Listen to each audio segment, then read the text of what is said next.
Čau, vítam ťa pri novom Knowledge. Dneska sa budeme venovať Snoop Doggovi, a.k.a. Snoop Leonovi, a.k.a. Snoop Doggy Doggimu, ktorý sa narodil v roku 1971 a bol už 12-krát nominovaný na Grammy. A keď si nevedel, teraz už vieš.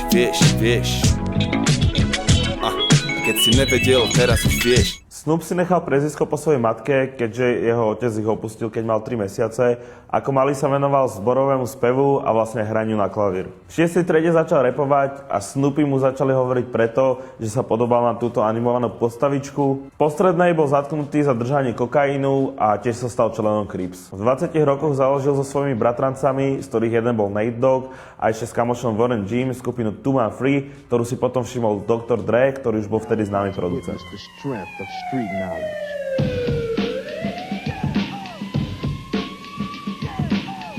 Dre si z tejto skupiny všimol hlavne Snoopa a známy The D.O.C. z NWA ho naučili, jak má rapovať, jak má vymýšľať svoje refrény a tieto podobné vecičky.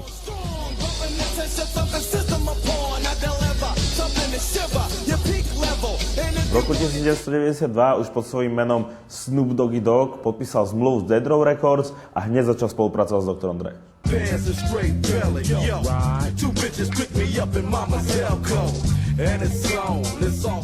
Najprv spolupracovali na soundtrackoch filmu Deep Cover a potom na solovom albume, vlastne prvom solovom albume Dr. Dre, The Chronic. Drake creep to the mic like a fan. Well, I'm peeping and I'm creeping and I'm creeping.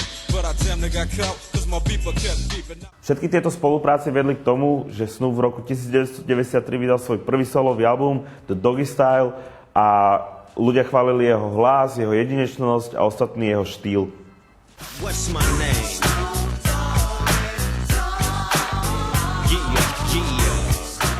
Zo začiatku sa venoval štýlu G-Funk, ktorý nerobil moc ľudí, potom aj gangsta rapu, tomu vlastne zostalo dodnes a v 90. rokoch robil spolupráce s úplne každým, kto bol podstatný v hip-hope, hlavne na West Coast, teda napríklad s Tupekom a tak ďalej.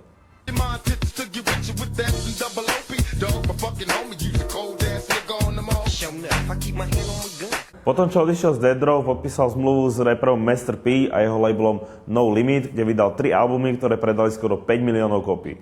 Like my game Trump type, especially when it bump like folk young G's getting crazy and No Limit is the label that pays man. V roku 2001 vydal svoju autobiografiu The Dogfather a rok na to vydal album, s ktorým začal svoju éru pimp rapu, pasáckého rapu. I put down more hits than mafioso Mick and Lucky Luciano about to sing soprano when I know the way you feel.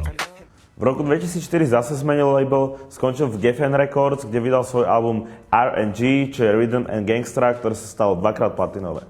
Na tomto albume spolupracoval s rapermi z celých Spojených štátov, napríklad s Pharrellom, s 50 Centom, ale aj so spevákom Justinom Timberlakeom, alebo so skupinou Bee Gees a takto.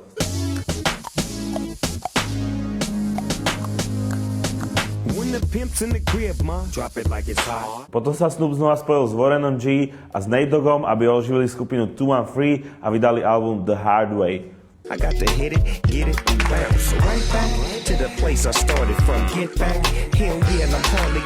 V roku 2006 vydal diss track na Arnolda Schwarzeneggera, volal sa to Real Talk a naložil mu tam za to, že nedovolil odloženie popravy zakladajúceho člena Crips.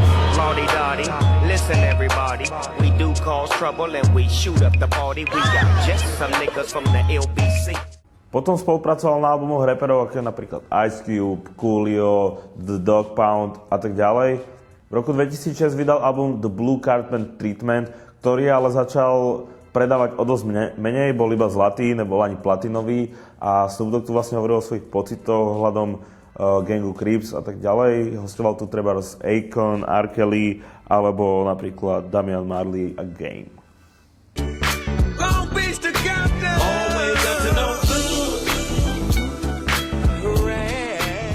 V máji 2015 vydal svoj posledný štúdiový album s názvom Bush, ktorý celý produkoval Pharrell Williams a vzniklo to vlastne tak, že sa spolu zavreli v štúdiu a úplne tam robili čo chceli. A prvým singlom bol Peaches and Cream a bolo úspešné, alebo ne? Koho chcete mať na budúce v tomto Knowledge, tak napíšte do popisu. Ja som rozmýšľal, keď Snoop Dogg dal feat s Tommy Popovičom, tak asi ho spravíme rovno od Tommy Popovičovi. keď si nevedel, teraz už vieš. Keď si nevedel, teraz už vieš. Zo Snoop Dogga sa už časom stala popkultúrna ikona, má svoju reláciu, je proste všade v telke, je mega známy, každý vie proste, kto je Snoop Dogg a každý si ho spája hneď s trávou, neviem prečo, ale tak je to najväčší hulič proste v industrii a za toho ja veľmi cením,